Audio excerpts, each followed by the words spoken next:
Welcome to Creatively Exposed, a podcast and safe space for Black and marginalized creatives to empower, educate, and uplift you through the final product of self and creation.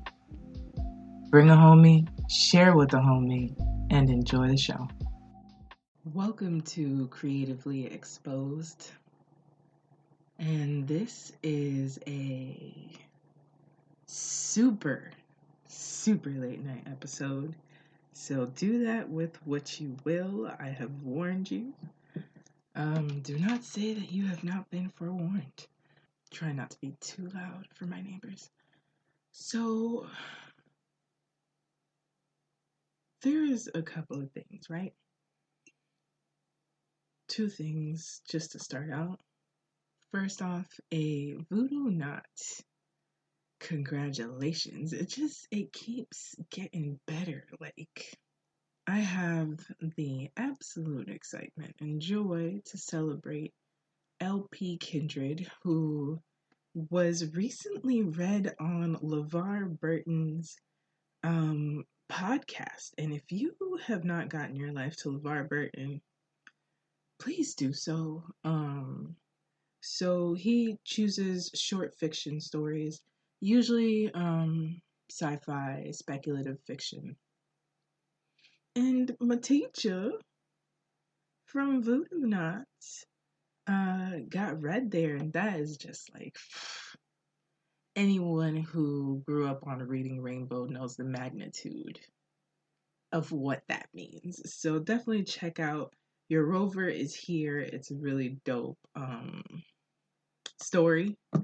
It's a really dope story. And also, don't forget that we are highlighting Black podcasts this week. And I mean, it doesn't just have to be the week of the 19th. You can do it whenever. But if you need some Black podcasts to check out my Instagram at Creatively Exposed without the E. There are a lot of dope people that I have actually found for my highlights in the comments. And I'll also tag those in the show notes. So we are definitely doing Black Support Pod Week. We do that every 19th of the month if you want to check them out. I believe we've been doing it since Juneteenth, so check them out. And any last minute announcements?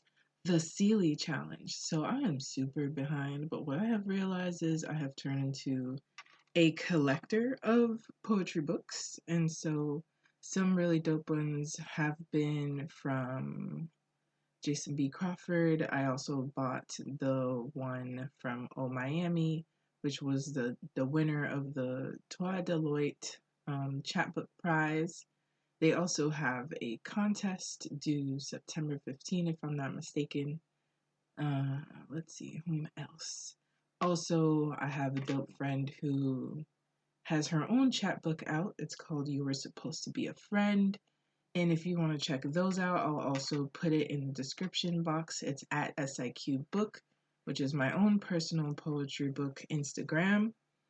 And, the 𝐂𝐚𝐬𝐡 challenges 31 poetry books in the month of August. I mean, I think it's really to bring awareness and readings, because poetry is hard, vulnerable work. So, some things take more time to read, and it's okay to sit with them. So those are like my PSAs, I guess. So I've been embarking on this new journey, and it got me to thinking, how do you know if something is right for you? Like, if you made the right decision, if this is the right line of work to get into, or I don't know, whatever you're deliberating on, if it's the right thing. because, I worry as the Virgo that I am. Oh, it's also Virgo season. I just want y'all to know that it has begun. So there may be obnoxious things that will ensue. Maybe, maybe not. I don't know. And our 1 year anniversary is coming around. I'm not really sure what I'd like to do with it. I don't know if you'd like a virtual meetup just to, kick it socially, distantly. That's not a word, but it's late night. Let me know. Hit me on the Twitters, the Instagrams, what have you, if that's something you're interested in. And we'll see. We'll see what kind of special things come for the 1 year anniversary, y'all.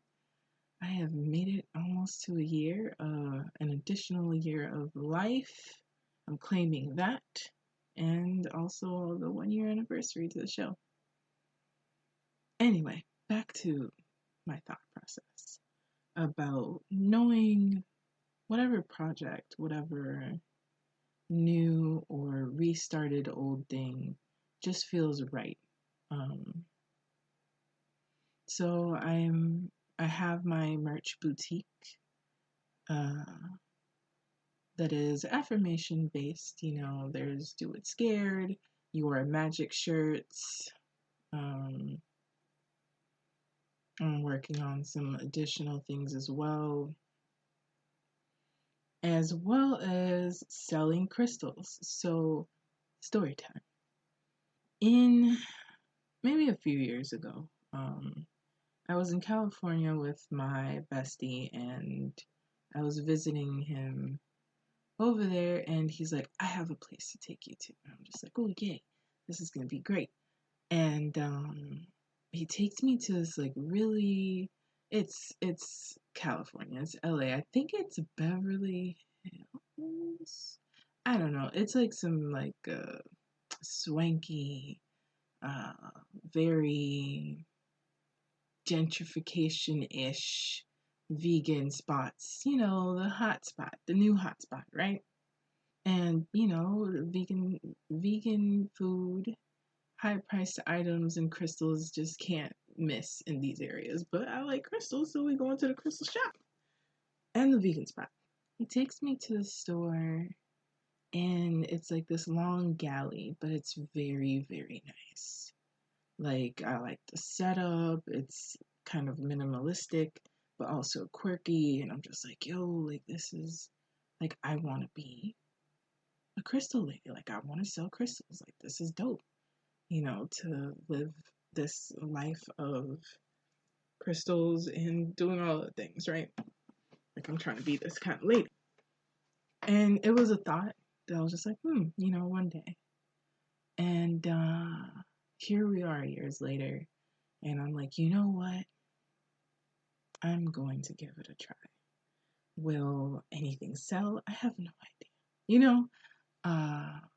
But what I do know is that I have a small,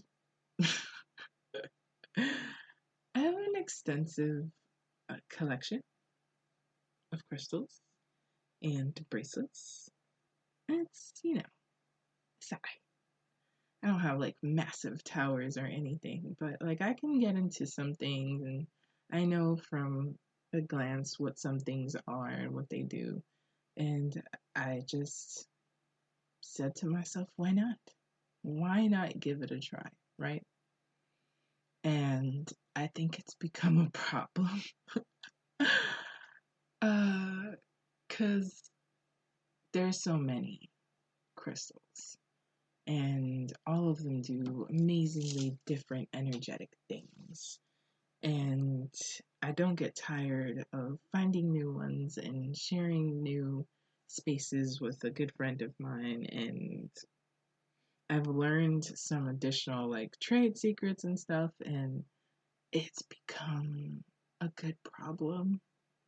So I am excited because I have found a couple of possible relationships, business relationships that can be made. Hopefully, everything in time. And so I've been thinking about it, and I realize like I'm always excited to receive stuff, to list stuff, to make content for it. And so, how did I know that this was the right thing? I can literally do this all day and not be like, oh, I gotta keep whatever and do this. No, like it's something that I think about, that I don't mind doing all day, that I don't mind staring at and thinking of new ways to do. And so I have begun. I have amethyst, I have selenite, which I absolutely adore selenite. I have carnelian, I have aventurine, I have rose quartz, and then I have shipments. Yo, it's going to be Christmas and birthday celebration. So I'm thinking of doing a possible sale for my birthday, for Labor Day. I think it falls on Labor Day. And I think that's what it is. It's like this inkling of not getting tired of doing whatever you set your heart to, and the general excitement of doing that thing. If it's writing that book, if it's creating that art, if it's creating a new hustle, whatever it is. And I think sometimes, I think I'm at the obsessive stage right now. I think I'm at the obsessive stage. And so I have to put boundaries on myself to not overspend, to not overextend myself towards creating this thing, and realizing that rest is productive too. And so just a joy. Like if you feel an overall joy and motivation to keep creating what you're creating, I think you're in the right spot. Because there's another project that I want to get into, and I'm still like, hmm. And so I have to start somewhere. And it's interesting to create this spiritually hygienic place, which is what I like to think of when it comes to this portion of my shop. And it's a continuous learning process. Like I'm so geeked that it can now be shopped on Instagram. Like I feel so sophisticated.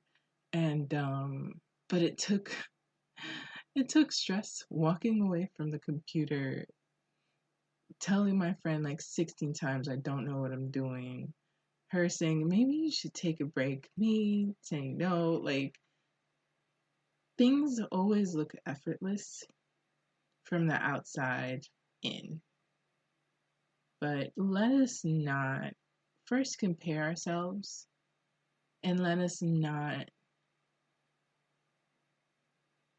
I don't know, I don't have the mentality of envying anyone, just because I know that there's a lot of work that goes into what appears effortless. But I think it's just, don't let anybody fool you. Like, don't let the TikToks fool you. Don't let the gram fool you. People behind the wonderful, I don't know, influence photo or the whatever, there is blood, sweat, and tears behind it. Period. There's me being up at 3 in the morning. Officially, we are 3 in the morning at the dot. It's me spending all day and forgetting my surroundings. It is something is not getting done while I'm doing this thing. And I don't know if I'd like to call them sacrifices. It's just priorities flip. And so nothing is in vain, even if you're on your couch doing something, right? If you're doing that thing with intention, it expends energy. And so